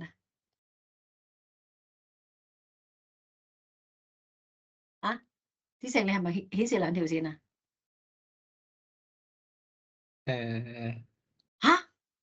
出事啦！2條線喎呢度，大家有冇顯示得啱啊？你 zoom 大啲，你等一陣。係2條，不過好幼。係有嘅，我呢度都好幼嘅。喂，有冇同學顯示2條線嘅？大家如果唔係嘅話，你自己人手加啦2條線㗎。問多個先，志晴都係1條，都係一個間線就得。2條你 zoom 啊？你喐一喐 zoom 大好多，zoom 勁大。你等一陣 zoom 好大，你再等一陣得㗎啦。係咪2條啊？zoom 大啲。係喎。你 assume 嗰個 percentage 係幾多？係咪500啊？幾多個 percent 啊？你望下。佢出現咗一瞬間，然後唔見咗。就係嗰瞬間，你可唔可以話俾我聽嗰個係 percentage 係幾多咧？因為我要記得同其他同學講嘅。你 zoom 下，你 zoom 幾多啊？因為我聽佢哋講係 zoom 好大先見到嘅。你 zoom 最多 zoom 到200啫。你200你見唔見到啊？兩條線。有少少，有啲啲咁樣咯。300。zoom 唔到咯，最大200。大家你 zoom 成200試下，即係望下先，你哋係咪都係得一條？哦，影兒圖書館係即你哋可以。欣月你哋咧，俊全你哋咧，你幾條線啊？你嗰度1條啊？zoom 200，zoom 大啲，都仲係1條啊。你等陣，再大啲，真㗎！我記得有一次同我咧，佢 zoom 到500就有㗎啦，勁大咯。即係總之你哋之後你記得啦。好啦，嗱，總之主要係2條 underline 嘅，你記得主要2條 underline。好啦，嗱，睇啲心情做乜嘢？早頭了，嗱，佢嘅心情係一個主語。晚上做咩？有電影咯，晚上係主語。門口做咩？有條河啦，所以門口主語。一排坐10個人，一排主語，係嘛？好啦，嚟咯喎，嗱，有時候咧，佢係一個短語造成嘅。燒飯洗衫做乜嘢啊？全由他包了。OK， 燒飯洗衫。好啦，長而空做咩？不好，啲作文啊又長又空洞啦，長而空不好，係嘛？所以即係你見到嘛，無論你係形容詞又好嚇，名詞又好，乜嘢又好，佢都可能會造成主語嘅，變成主語嘅，睇下你點用嘅啫。OK， 大家唔好用詞性去死記硬背啊！去判斷佢係究竟係屬於乜嘢嘅結構，同佢本身係咩詞性冇關係。好啦，如果主語係一個主謂結構，嗱，當然都可以成為一個主語嘅。嚟啦，生命影響生命，做咩？哦，是非常重要的咁啊。好啦，前面嗰橛係呢個句子嘅主語，咁我哋斬開嚟睇啦。生命影響生命咧，佢本身呢6個字都係一個主謂結構。生命做乜嘢啊？哦，影響生命。OK，佢呢6個字本身都係一個主謂結構。咁呢6個字咧喺呢個句子入邊咧係充當於一個句子嘅主語嘅，見到嘛？所以呢個句子咧，佢入邊個主語咧可以係好多詞性，同埋可以係好多唔同嘅短語或者其他結構。OK， 唔好死記硬背，理解意思係萬能嘅。好啦，咁呢個應該冇問題啦，呢個應該係一條橫線，呢個就冇問題嘅，係咪？好啦，謂語就係一條 underline 一條線，主語之後就個大嘅謂語，係嘛？你做乜嘢？說得太好啦，呢個係個大謂語，因為而家我哋未學其他啊嘛，係嘛？北方做咩？乾燥咯，係咪？好啦，每個房間都乾淨的，係嘛？好啦，明天做咩？中秋，老張廣州人嗱，記得嘛？什麼怎麼樣？誰做什麼都係一個後面嗰個做什麼啊，怎麼樣啊，都係一個謂語。一得十二支係嘛？好啦，嗱，主謂結構咧，我哋啱講咗嗰個生命影響生命咧，佢可以做主語係咪？主謂結構亦都可以做謂語。例如啦，牆上嘅蘆葦做乜嘢啊？嗱，喺呢個句子入邊，蘆葦係一個主語啦。頭重腳輕根底淺呢一集係一個大謂語，係咪？好啦，咁我哋望翻呢7個字。呢7個字咧，本身都係由幾個主謂結構構成嘅。例如頭做乜嘢？重咯，主謂；腳做咩？輕咯，主謂；根底做乜嘢？淺咯，又係主謂，係嘛？係由呢一集主謂結構去構成一個成個句子嘅謂語，好得意嘅。例如啦，佢呢個人做咩？面皮厚咯。嗱，前面佢呢個人主語，跟住咧謂語面皮厚咯。好啦，望翻啦，臉皮太厚呢4個字都係一個主謂結構啊。臉皮做乜嘢？太厚咯，係嘛？都係一個主謂結構。所以大家係理解意思，唔好去記呢個詞性。OK， 因為短語更加冇需要分呢個詞性啦，係咪？睇翻呢個意思嘅。所以嚟啦，我哋試一試呢個練習，呢個係最簡單嘅，保底嘅呢個。子超，喂，分主謂咯，嚟啦。明天星期一，你嗰個因為我問你，你斬開個兩個動企啊，個兩個啊，斬開分主位，你喺邊度斬啊？明天星期一分主位邊度斬？明天。而家要你係啦，分大主語、大謂語，啱啦，即係啱咪有兩棟嘢嘅，個兩棟係分主位，劈嗰兩嚿。兩棟咁樣星期一。係啦，即係個兩棟之前係主語，兩棟之後係大嘅謂語咁樣咯。明天星期一邊度斬？明天明天後面斬係咪啊？係斬嘅星期。OK， 所以明天係主，星期一係謂，啱啦。公正廉潔是公職人員的行為準則，邊度斬？公正廉潔咯。後面斬。公正廉潔一斬嘅是。係啱啦，前面嗰橛，即係公正廉潔係個大主語，下面嗰橛都係大嘅謂語。Good， 認真地學習是對的。認真地學習一斬。啱啦，正確。兩國總統互訪意義重大，諗清楚呢個有啲難。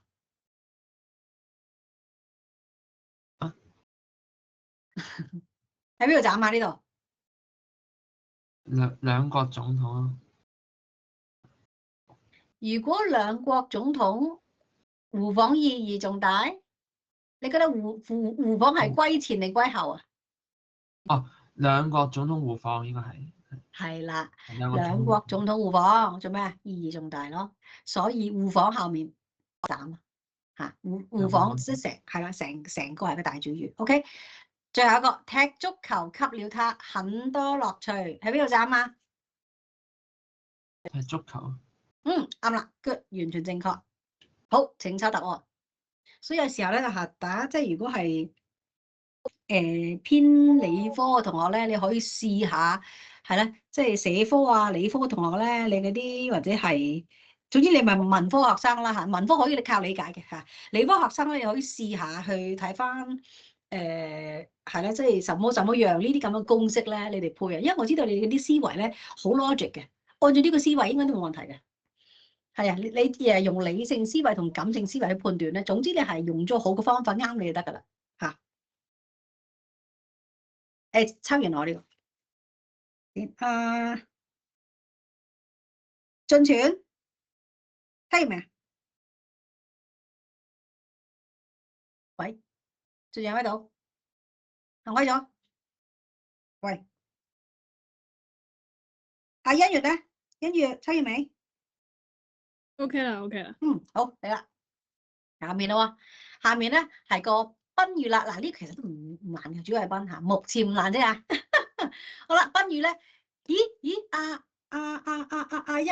欣月，你呢一個漢堡包下面個波浪線，你見唔見到啊？波浪線見到啊！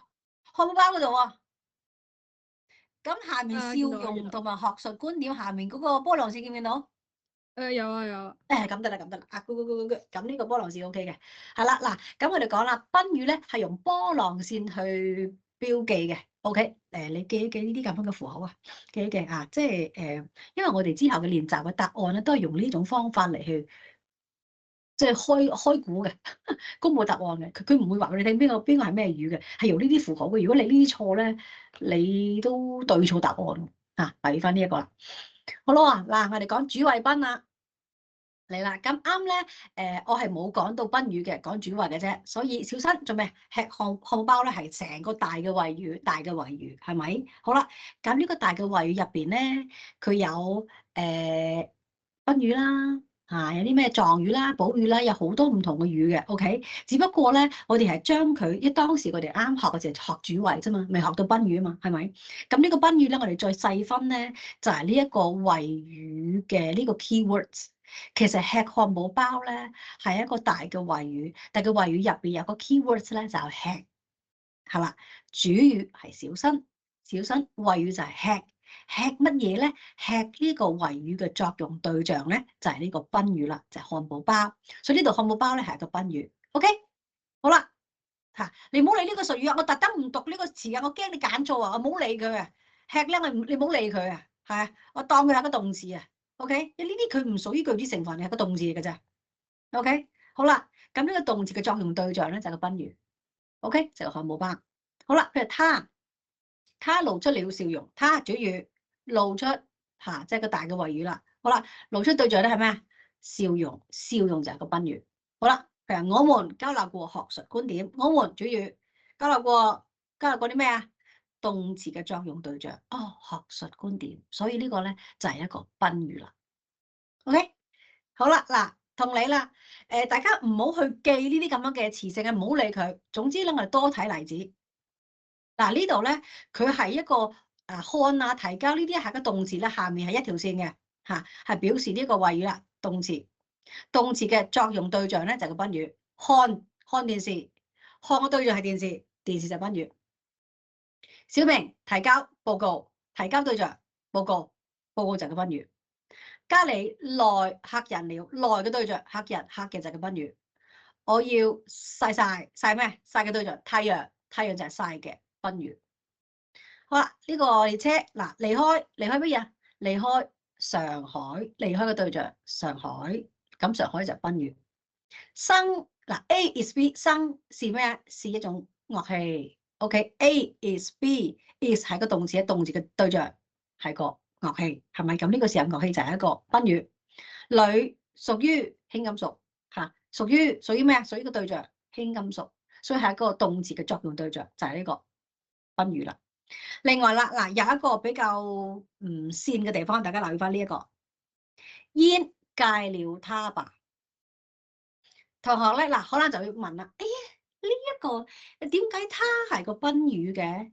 佢咪要戒煙咯，他咪就煙咯，係啊。呢度咧俾我哋嘅一個啟示就係咧，考試咧好可能佢煽大家會咧整啲好怪嘅句子俾你，尤其係一啲省略句啊，或者係啲福祉嘅啲咁嘅句子咧，去煽大家。大家要做嘅就係咧，唔好改變佢本身俾你嗰條題目嘅 order， 冇變。佢俾你乜，你照食，唔好改變個 order。OK， 好啦，逐個嚟。煙主語怎麼樣啊？戒了，戒咩啊？戒嘅對象係他，煙戒他，我吃飯就係主謂賓。even 他就係指呢個煙，意思上他係指呢個煙，但喺 grammar 上佢就係咁樣排咯。A B C 主謂賓，煙戒他咯。你唔好用呢一個意思去自己以為啊，咁戒煙，他就指煙，煙係咪賓語？唔係，煙係主語，戒係個謂語，謂動詞，動詞嘅作用對象係他，他就係賓語。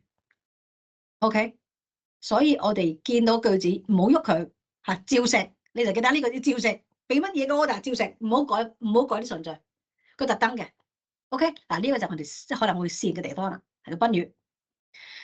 好啦，咁另外仲有嘅嗱，數量詞可以做賓語噶。蘋果買咩？買咗3斤吓，寫嗰個評論寫咗3篇，係嘛？呢個咧睇似好似一個咁樣嘅數量詞咧，但係佢都係個動作嘅作用對象，寫咗3篇嘢，係嘛？只不過佢係用咗呢個嗰個叫咩倒裝句嚟先嚟吓。好啦，仲有一個咧，係一個。我哋英文叫從句啊，某一種嘅賓語從句。大家可能你哋英文係咪咁學嘅都唔知道你哋嗰啲英文點樣學嘅喎。嗱，例如呢個咧，大家準備，大家就問啦，集合好似有個動詞喎，你睇下佢呢度，佢係 prepare 先係個動詞啊。prepare what？嗱，呢一個咧 prepare 嘅對象咧係集合啊。OK， 所以呢度咧嚇，佢係 prepare 嘅嗰個嘅對象係個賓語啊。所以 prepare 後面嗰橛咧都係一個賓語嘅。好啦，我問個問題先，問啲線你嘅問題啊，驚你會考到。睇先，偉晴，